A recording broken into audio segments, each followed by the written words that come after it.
Good morning everyone, कैसे हैं आप लोग? Morning sir. Good morning sir. Very good morning, morning very sir. Good morning, good morning, good morning. हाँ, अच्छा, हम लोग प्रीवियस क्लास में क्या डिस्कस कर रहे थे? Properties of matter. Properties of matter, physical and chemical properties. साथ ही साथ हम लोग एसआई यूनिट के बारे में भी बात कर लिए थे। आप लोग को 7 जो मात्रक है उसके बारे में कल मैं जो है बताया था। ठीक है, क्या क्या मात्रक थे वो थोड़ा सा रिवाइज कर लो। बताओ कौन कौन से थे? लंबाई, लेंथ, मास, मास, टाइम, टाइम, करंट, विद्युत धारा, टेम्परेचर, करंट, टेम्परेचर,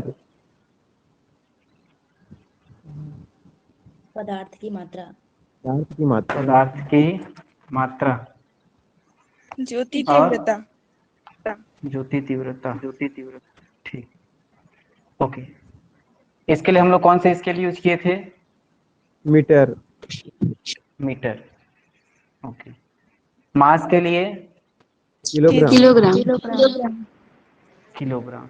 टाइम के लिए सेकंड, सेकंड, विद्युत धारा के लिए एम्पियर, एम्पियर, एम्पियर। ताप के लिए केल्विन, केल्विन, केल्विन। पदार्थ की मात्रा के लिए मोल, मोल, मोल।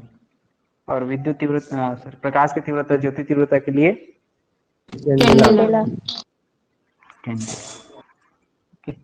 देखो कई बार हम लोग जो है एकदम सिली मिस्टेक करते हैं, ऐसा मिस्टेक जो हम लोग को किया जाना नहीं चाहिए फिर भी हम लोग कर देते हैं। फॉर एग्जाम्पल, आपने किलोमीटर लिखा, मीटर के बाद डॉट लगा दिया। किलोग्राम लिखा, किलोग्राम के बाद डॉट लगा दिया। सेकंड में भी ऐसे डॉट लगा देते हैं, तो ये नहीं होना चाहिए। ठीक है, मोल में भी यहाँ पर लिखे डॉट लगा दिए। ये हम लोग बहुत बार मिस्टेक करते हैं। ठीक है, ग्राम लिखे ऐसे करके डॉट लगा दिए, तो ये डॉट नहीं लगाया जाता। मात्रक के आखिरी में जो है आपको डॉट नहीं लगाना। हाँ, अगर सेंटेंस कंप्लीट हो रहा है वहां पर आप कोई सेंटेंस लिख रहे हो, ठीक है, the weight of this apple are इतना लिखे, उसके बाद आया किलोग्राम, तब यहाँ पे लास्ट में आपको लगाना पड़ेगा, जो कि आपको सेंटेंस कंप्लीट करने का है वो। ठीक है, लेकिन जैसे बीच में आप अगर मैथमेटिकल कैलकुलेशन करते हैं तो इन छोटी छोटी चीजों को आप लोग जो है ध्यान रखेंगे। अब देखो बात आता है कि भैया केमिस्ट्री में हम सब स्टार्टिंग में इसको क्यों पढ़े? सीधा बात करते हैं सर, केमिकल रिएक्शन के बारे में बड़े बड़े अच्छे अच्छे केमिकल रिएक्शन पढ़ते हैं, बड़े बड़े इनऑर्गेनिक थ्योरी पढ़ते हैं, फिजिकल डेरिवेशन सॉल्व करते हैं करके, छोटे छोटे से हम लोग का क्या होगा करके।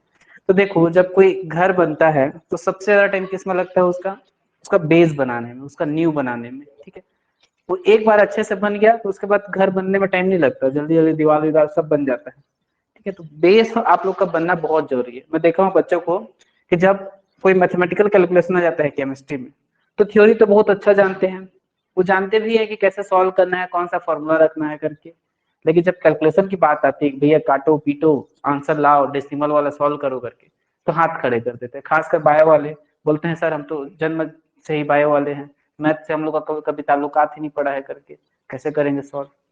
इसलिए वो जो है उनको थोड़ा सा क्या लगने लगता है कि भैया जहाँ पे कैलकुलेशन वगैरह आ गया दिक्कत लगने लगता है, लेकिन उतना कोई बड़ा काम नहीं होता, वही जोड़ घटाना गुड़ा भाग रहता है। बस हुआ क्या रहता है, हम लोग उन चीजों को अवॉइड करते हुए चलते हैं। जब 11th 12th में रहते हैं या बीएससी में भी रहते हैं तो इसका काम बहुत कम पड़ेगा बोल के जो है चीजों को अवॉइड करते चलते हैं। क्यों अवॉइड करना? ठीक है, काम तो पड़ेगा ही ना, आखिर कभी ना कभी काम तो आएगा ही। तो इसलिए जो है चीजों को अच्छे से ध्यान से देखते हुए चलते हैं। देखो सबसे पहले इनमें से कुछ कुछ चीजों को हम लोग को डिस्कस कर लेना जरूरी है। फॉर एग्जाम्पल मास। ठीक है, देखो दो चीजें आप लोग सुने होंगे, मास सुने होंगे और वेट सुने होंगे। हम लोग जो मेजर करते हैं वो क्या होता है? मास होता है कि वेट होता है? वेट होता है सर। वेट होता है। ठीक, तो दोनों में डिफरेंस क्या है? What is difference between mass and wait?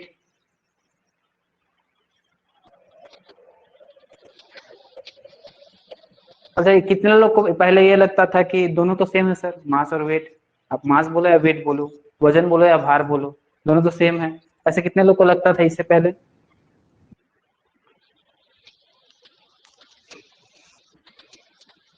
बताओ।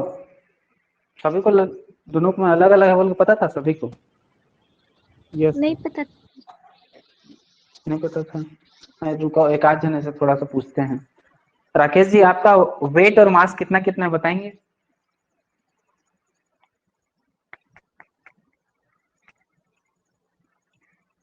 राकेश, आवाज आ रही है क्या मेरी?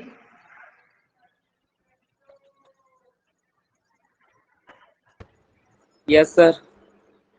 हाँ, आपका वेट और मास कितना कितना है?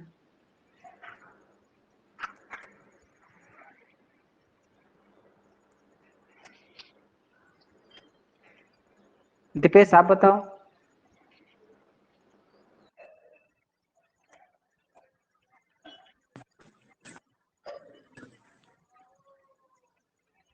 दीपेश भैया बताओ, सर आपका 52 वेट और मास कितना कितना? Sir 52 52 kilogram kilo. Mass, mass है कि वेट है? वेट। वेट। और मास कितना है? सर मास भी सेम होगा। मास भी सेम होगा। ठीक। देखो, अगर आपसे पूछा जाए कि डिफरेंस क्या है दोनों में, तो आप बोल सकते हो कि मास जो है वो क्या है? अमाउंट ऑफ मैटर है। वो क्या है? अमाउंट ऑफ मैटर, मतलब पदार्थ की कितनी मात्रा है। Amount of matter, mass means amount of matter, कितनी मात्रा में हो। लेकिन अगर पूछा जाएगा कि वेट, तो वेट जो है फोर्स बाय ग्रेविटी। उस सब्सटेंस में जो ग्रेविटेशनल फोर्स कितना लग रहा है, उसको हम लोग क्या बोलेंगे? वेट बोलेंगे, फोर्स बाय ग्रेविटी। ये आप लोग को इतना डिफरेंस बताने के लिए पता होना चाहिए। मतलब इसमें से कौन चेंज हो सकता है और कौन फिक्स्ड रहेगा, ये आप लोग बताओ अब अपने तर्क शक्ति से। एक जो इसमें चेंज हो सकता है, मतलब आप, हाँ, मास वेट चेंज होगा। वेट चेंज हो सकता है, मास चेंज नहीं हो सकता। नहीं। हाँ, वेरी हो गुड, सकता ठीक है है। सर। मास, हाँ, मास जो है वो चेंज नहीं होगा, वो क्या होगा? फिक्स्ड रहेगा। ठीक है। अब भैया यहाँ से मंगल ग्रह पे पहुंच जाओगे, तो आपका जितना अमाउंट है, ठीक है, 2 हाथ 2 पैर 2 आंख नाक कान जितना है, सभी का सभी वहां पहुंचेगा। आपका अमाउंट कम नहीं होगा वहां पहुंचने के बाद। ये नहीं कि थोड़ा सा छोटे हो जाओगे, थोड़ा सा फैल जाओगे, हाइट जो है 5 फीट की जगह 10 फीट हो जाएगा, ऐसा नहीं होगा। वहां पे जाओगे तो आप जितना आपका कट काठी है वही सेम रहेगा। तो आपका तो मास चेंज नहीं होने वाला। लेकिन वहां पर जब आप किसी दूसरे प्लेनेट में जाते हैं, ठीक है, तो वहां का ग्रेविटी जो है चेंज हो जाएगा। मार्स का ग्रेविटी, मार्स का, मंगल का ग्रेविटी थोड़ा सा आपको कम लगेगा, चांद का तो और कम है, वहां पे आपको बहुत कम वेट फील होगा। ठीक है। तो वेट जो है वो अकॉर्डिंग टू प्लेस, प्लेस के हिसाब से, जगह के हिसाब से आपका वेट चेंज होगा, लेकिन मास चेंज नहीं होता है। ठीक है। अब जब बात आती है कि सर मास और वेट में डिफरेंस क्या है, मेरा तो वेट भी 58 किलो है और मास भी 58 किलो है, क्योंकि मैं जो है पृथ्वी में रह के ग्रेविटेशनल फोर्स को अवॉइड नहीं कर सकता। पृथ्वी में कोई ऐसी जगह ग्रेविटी का फोर्स ना है, ऐसा है कोई जगह? मैं अंतरिक्ष की बात नहीं कर रहा हूँ, पृथ्वी के धरातल की बात कर रहा हूँ। ऐसा आप लोग कोई जगह सुने हैं क्या जहाँ की नो सर। नहीं है? तो मेरे को जो है ग्रेविटी फील होगा ही। तो पृथ्वी में रहते रहते मेरा मास और वेट क्या होगा? सेम होगा। लेकिन अगर मैं पृथ्वी से बाहर निकलता हूँ तो मेरा मास अलग होगा और वेट अलग होगा, क्योंकि मैं पृथ्वी पर जो है ग्रेविटी को अवॉइड नहीं कर सकता कहीं भी। हाँ, कई रिसर्च सेंटर होते हैं जहाँ पे ऐसे जो है कमरे बनाए जाते हैं, ऐसे मशीनें बनाई जाती हैं जिसके थ्रू जो है ग्रेविटी जीरो किया जा सकता है। लेकिन हम उस एक्सट्रीम कंडीशन की बात नहीं करें, हम लोग नॉर्मल कंडीशन की बात करेंगे। ठीक है। तो जब आप पृथ्वी में हैं तब तक आपका जो है मास और वेट क्या रहेगा? सेम रहेगा। लेकिन आप लोग को पता होना चाहिए कि दोनों में डिफरेंस क्या है। ठीक है। अमाउंट ऑफ मैटर को आप क्या बोलोगे? मास बोलोगे। और जो फोर्स बाय ग्रेविटी है उस पदार्थ के ऊपर में, उसको आप क्या बोलोगे? वेट बोलोगे। ठीक है। मास का जो यूनिट है क्या है? किलोग्राम। किलोग्राम इसका एसआई यूनिट, एसआई यूनिट आदत रहता है किलोग्राम लिखे डॉट लगा दिए। ठीक है। ऐसे कई लोग और बढ़िया करते हैं, किलोग्राम। ऐसा नहीं करना है बेवकूफी। ठीक है। आप लोग को ऐसे लिखना है इसको, किलोग्राम। ठीक है। ओके। इसके बाद बात करते हैं हम लोग किसके बारे में? वॉल्यूम के बारे में बात करते हैं। इसमें एसआई यूनिट में वॉल्यूम नहीं आया है, लेकिन हम लोग के डेली लाइफ में वॉल्यूम का बहुत जरूरत पड़ता है। ठीक है। ये वॉल्यूम मतलब ऐसा मत समझना कि जो मोबाइल में रहता है, ठीक है, कम ज्यादा वाला वॉल्यूम। वॉल्यूम मतलब क्या बोल रहा हूँ मैं, इसको आप लोग हिंदी में क्या बोलते हैं? मात्रा, आयतन। आयतन। हाँ, ये ज्यादा अच्छा रहेगा, आयतन। वॉल्यूम मतलब आयतन। ओके। तो देखो आयतन कैसे नापा जाता है? लंबाई कितनी है चौड़ाई कितनी है और ऊंचाई कितनी है। इन तीनों को जब आप लोग नाप लोगे, ठीक है, तो आपको क्या बन जाएगा, ये हाइट आपको मेजर करना है, लेंथ मेजर करना है, विड्थ मेजर करना है। तीनों को जब आप मल्टीप्लाई करोगे तो आपको क्या मिलेगा, उसका आयतन मिलेगा, उसका वॉल्यूम मिलेगा। ठीक है, ये थोड़ा सा यहां से जुड़ेगा, चलो बनाते रहना इसको। तो मैंने क्या किया, लेंथ को, लंबाई को, विड्थ को, चौड़ाई को और हाइट ऊंचाई को जो है मैंने क्या कर दिया, मल्टीप्लाई किया, तो मेरे को क्या मिला, वॉल्यूम मिला। अब भैया लेंथ को किस में मेजर करूंगा, मैं लेंथ को किस में मेजर करूंगा, किस में मीटर। नापूंगा, लेंथ को मीटर में नापूंगा। एसआई यूनिट की बात कर रहा हूँ ना मैं, एसआई यूनिट की बात कर रहा हूँ। ठीक है, लेंथ को किस में नापूंगा, मीटर में। चौड़ाई को किस में नापूंगा, चौड़ाई को। विड्थ को किस में मीटर में। नापूंगा, इसको भी किस में नापूंगा, मीटर में। Very good. हाइट को किस में नापूंगा, हाइट को, मीटर में। हाइट को भी किस में नापूंगा, मीटर में। ठीक है, क्योंकि तीनों में ही मेरे को क्या नापना पड़ रहा है, वहां पर दूरी, डिस्टेंस मापना पड़ रहा है। तो इसका वॉल्यूम का इकाई क्या हो जाता है, मीटर क्यूब। घन मीटर। घन क्यूब, घन मीटर बोल सकते हैं हिंदी में, या फिर मीटर क्यूब बोल सकते हैं इंग्लिश में। अब देखो दिक्कत ये आती है कि भैया cube metre, cube metre, cube metre बोलना थोड़ा अटपटा लगता है, तो इसके लिए कुछ क्यों ना कोई दूसरा यूनिट बना दो। तो दूसरा यूनिट हम लोग क्या लेके आए इसके लिए, मीटर क्यूब की जगह हम लोग क्या यूज करने गए, लीटर। ठीक है, ये kilo litre, sorry kilo litre. Metre cube की जगह क्या यूज करना शुरू कर दिया हम लोग, किलो लीटर। 1 मीटर क्यूब बराबर होता है 1 किलो लीटर। अब बात आती है 1 लीटर बराबर क्या होता है, 1 लीटर बराबर क्या होता है, तो 1 डेसीमीटर क्यूब, 1 डेसीमीटर क्यूब। ठीक है, या फिर आप बोल सकते हो 1 सेंटीमीटर क्यूब भी बोल सकते हो। 1 सेंटीमीटर, 1 सेंटीमीटर क्यूब तो आपको 1 ml हो जाएगा। हाँ, 1 लीटर इज इक्वल टू आप लिख सकते हो क्या, 1000 ml भी लिख सकते हो, मिली लीटर भी लिख सकते हो। ठीक है, और 1 ml बराबर आप लिख सकते हो क्या, 1 सेंटीमीटर क्यूब भी लिख सकते हो, ml बराबर मिलीलीटर। अच्छा, आप लोग जो मेजर करते हैं सबसे मोस्ट आप लोग का काम किसका पड़ता है, लीटर का काम पड़ता है और मिलीलीटर का काम पड़ता है। आप लोग प्रैक्टिकल वगैरह किए होंगे तो ज्यादातर आपको किस में लेना पड़ता है, वॉल्यूम में लेना पड़ता है। तो आपको इतना रिलेशन पता होना चाहिए कि 1 litre is equal to 1000 millilitre. ठीक है, और 1 metre cube is equal to 1 kilo litre, 1 kilo litre होता है। ठीक है, कई बार हम लोग मिस्टेक कर देते हैं, 1 मीटर क्यूब बराबर 1 लीटर बोल देते हैं। ठीक है, जबकि ऐसा नहीं होता, 1 मीटर क्यूब बराबर 1 किलो लीटर होता है। याद रखना इस चीज को।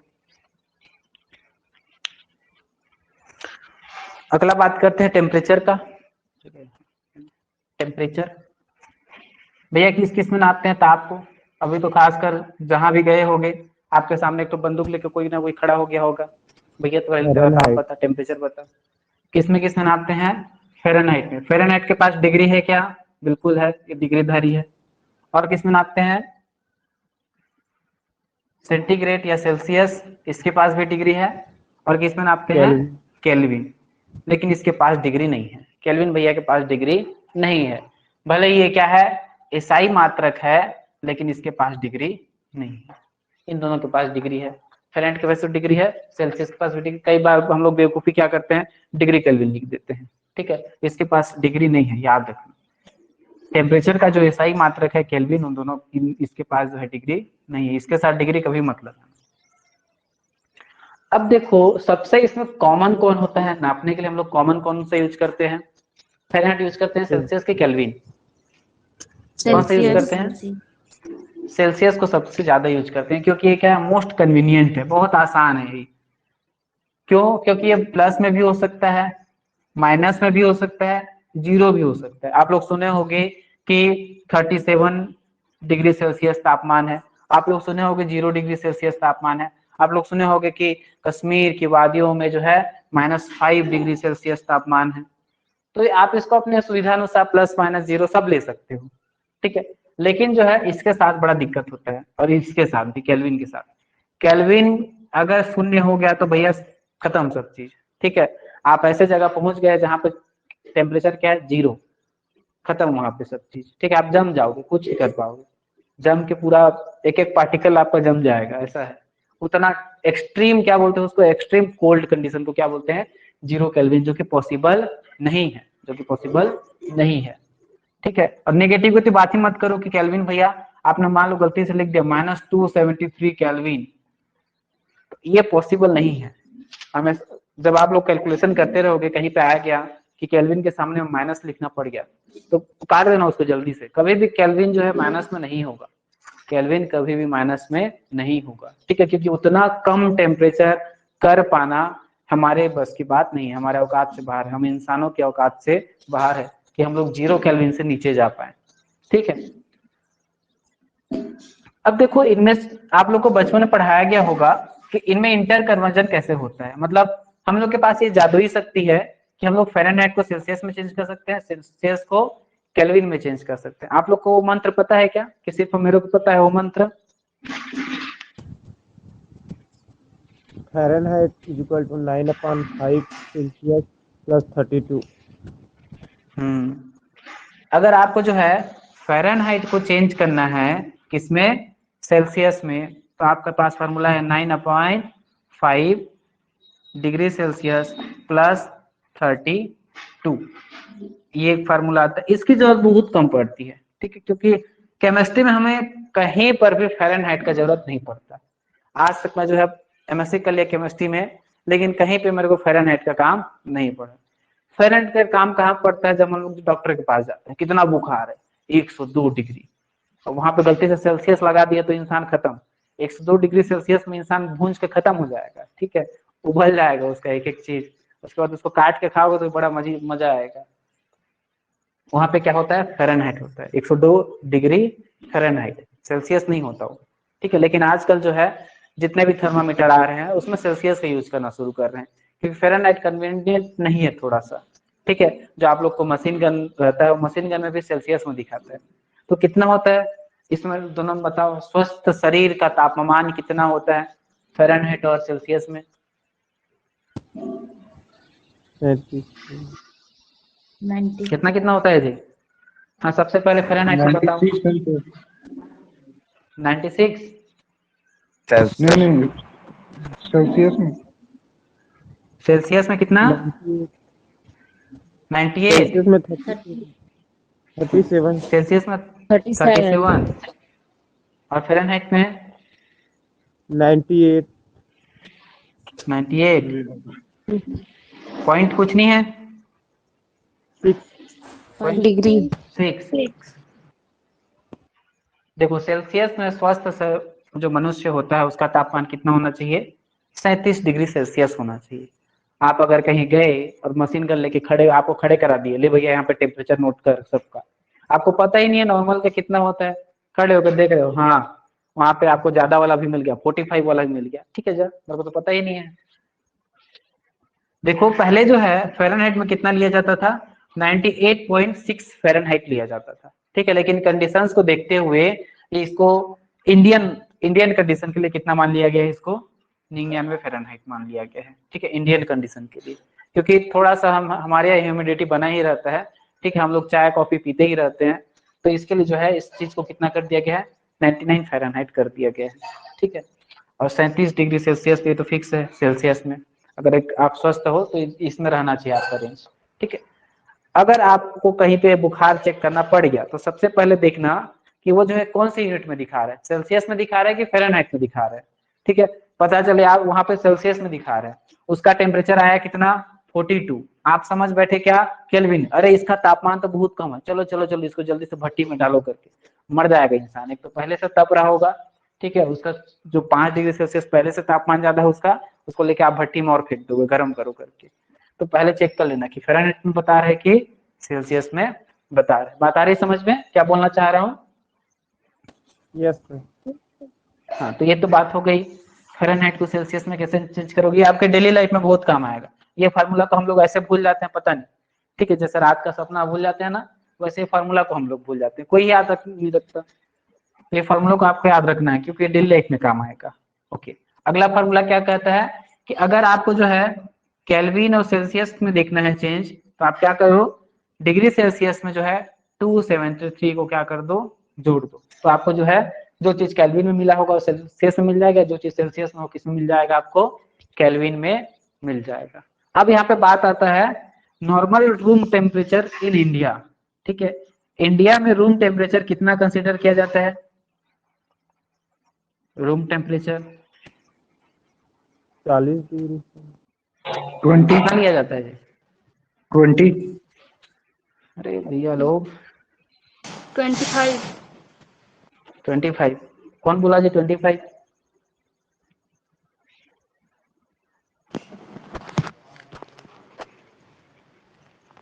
ज्योति। ठीक, तो इंडिया में जो है रूम टेम्परेचर कितना कंसीडर किया जाता है? 25 डिग्री सेल्सियस। ठीक है, बस 25 नहीं बोलना है आपको, यूनिट भी बताना है कि क्या सेल्सियस, फ़ारेनहाइट, केल्विन, क्या 25 डिग्री सेल्सियस। अगर मैं पूछ दूं आपसे कि रूम टेम्परेचर इन केल्विन कितना होगा, room temperature in kelvin, kelvin में कितना होगा, तो कितना होगा? आपको सिंपल सा ये फॉर्मूला याद रहना चाहिए, 25 डिग्री सेल्सियस में 273 जोड़ दोगे तो केल्विन में ये वैल्यू कितना आएगा? 298 आएगा। ठीक है, केल्विन में कितना आएगा? ये 298। अब इजिली बोल सकते हो कि भैया ये जो है room temperature, normal room temperature कितना होता है इंडिया में? 298 केल्विन होता है करके। ठीक है, कंफ्यूज मत होना जी 20 डिग्री 40 डिग्री ऐसा। ठीक है, 25 डिग्री सेल्सियस होता है भारत में, जो है इतना किया जाता है। अब देखो कई बार होता क्या है कि प्रैक्टिकल हम लोग किए रहते हैं कॉलेजेस में या स्कूल में, जो है ठंड के महीने में किए रहते हैं। ठीक है, वही ठंड के महीने में जनवरी या फरवरी में आपको प्रैक्टिकल कराया जाता है, किसी किसी के यहाँ दिसंबर से शुरू कर देते हैं। तो उस समय जो नॉर्मल टेम्परेचर होता रहता है लगभग 18 से 20 के बीच में रहता है। ठीक है, जब आप स्कूल या कॉलेज में होते हैं तो डे का टेम्परेचर कितना होता है? 18 से 20 का टेम्परेचर होता है। लेकिन जब आप लोग का प्रैक्टिकल एग्जाम होने को रहता है, ठीक है, तो जनरली मार्च में ही होता है, मार्च या अप्रैल में ही होता है। तो उस समय जो नॉर्मल टेम्परेचर रहता है वो कितना रहता है? 30 से प्लस ही रहता है। ठीक है, 30 से ऊपर ही रहता है, कम तो नहीं रहता 30 से मार्च महीने में। अब आप लोग प्रैक्टिकल किए किसमें? दिसंबर जनवरी में। तापमान कितना था? 18 से 20। रिजल्ट आया आपका इस टेम्परेचर में। जब आप पहुंच गए कहाँ? मार्च में, और आप कॉपी का रिजल्ट सेम लिख रहे हो। ठीक है, तो एक्सटर्नल समझ जाता है क्या किया है, कॉपी किया है। ठीक है, अब भैया दिसंबर में तापमान कम था, अभी तापमान बढ़ गया है, तो रिएक्शन में कुछ तो चेंज होगा, कुछ तो इधर उधर होगा। हम लोग तो जानते हैं कि ताप बढ़ाने से अभिक्रिया की दर बढ़ जाती है करके। ठीक है, तो आप लोग जब प्रैक्टिकल करेंगे और थ्योरी एग्जाम लिखते रहेंगे तो डाटा सेम नहीं लिखना हो ऐसे कॉपी। अभी की बात नहीं बोल रहा हूँ मैं आप लोग से। ठीक है, यहाँ पे तो कॉपी ही चेक नहीं होता, लेकिन जब आप लोगों को कहीं अच्छे जगह में इंटरव्यू अगर दिलाना जाना पड़ जाए या अच्छे जगह में आप प्रैक्टिकल कर रहे हैं, तब आपका एग्जाम होने को है, तो इस चीज को याद रखना है। ठीक है, कि एक्सटर्नल आपका कॉपी देख के ही समझ जाएगा कि भैया ये जो है घर से रट के आया था, यहाँ पे आके प्रैक्टिकल करके लिखा है करके। ठीक, यस सर। ओके, ये तो छोटे छोटे बात हो गई। ठीक है, अब हम लोग जो है एक्चुअल कैलकुलेशन के ऊपर में आते हैं कि हम लोग केमिस्ट्री में जो है छोटे छोटे जो कैलकुलेशन होते हैं उसको आसान कैसे बनाए, क्या क्या चीजें ध्यान, ये हमें समझना बहुत जरूरी है। तो केमिस्ट्री इतना बड़ा सब्जेक्ट है कि इसमें हम लोग को जो है कितना नंबर से लेके कितना होगा, 1 1 2 3 4 5 6 7 8 9 10 11 12 13 14 15 16 17 18 19 20 21 22 23। यहाँ पे कहीं पे भी दशमलव नहीं है, ये एक पूरी होल संख्या है। ठीक है, इस नंबर से लेके हमें कहाँ तक डील करना पड़ता है? 1 2 3 4 5 6 7 8 9 10 11 12 13 14 15 16 17 18 19 20 21 22 23 24 25 26 27 28 29 30 31 32 33 32।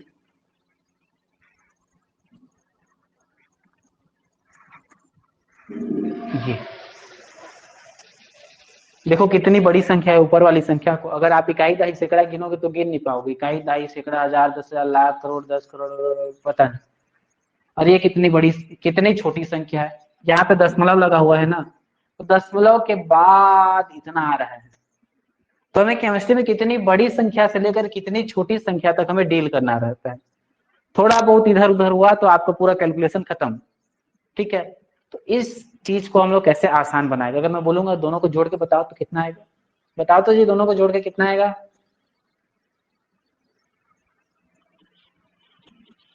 कोई कोशिश करोगे कि आप ही बता दो सर।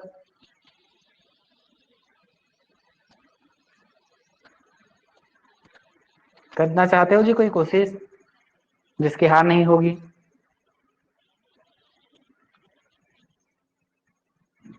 कोई नहीं करना चाहता, क्यों करे सर, आप ही बता दो। ठीक, तो इसी चीज को आसान बनाने के लिए हम लोग क्या करते हैं, यहाँ पे साइंटिफिक नोटेशन का यूज करते हैं।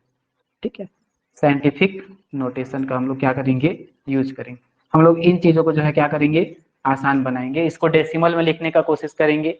ठीक है, अब डेसिमल में लिखना कोई छोटी बात नहीं है कि आपको मैं एक संख्या दे दिया, एक संख्या को दे दिया तो बोला कि इसको डेसिमल में लिखो। ठीक है, डेसिमल प्रणाली में आप लोग को थोड़ा सा कौन से क्लास में पढ़ाया जाता है जी डेसिमल प्रणाली, डेसिमल सिस्टम कौन से क्लास में पढ़ाया जाता है, 5वीं में कि 4थी में।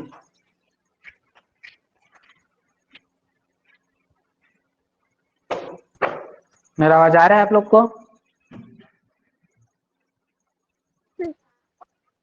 Yes sir. आप लोग का मेरे को क्यों नहीं आ रहा है। मेरा आवाज जब आप लोग को जा रहा है, मैं कुछ पूछ रहा हूँ तो बदले में आप लोग का आवाज आना चाहिए ना। अरे कम से कम नहीं पता सर बोल दो। फिफ्थ में से। क्लास 5 में। चलिए आगे का क्लास हम लोग कल कंटिन्यू करते हैं।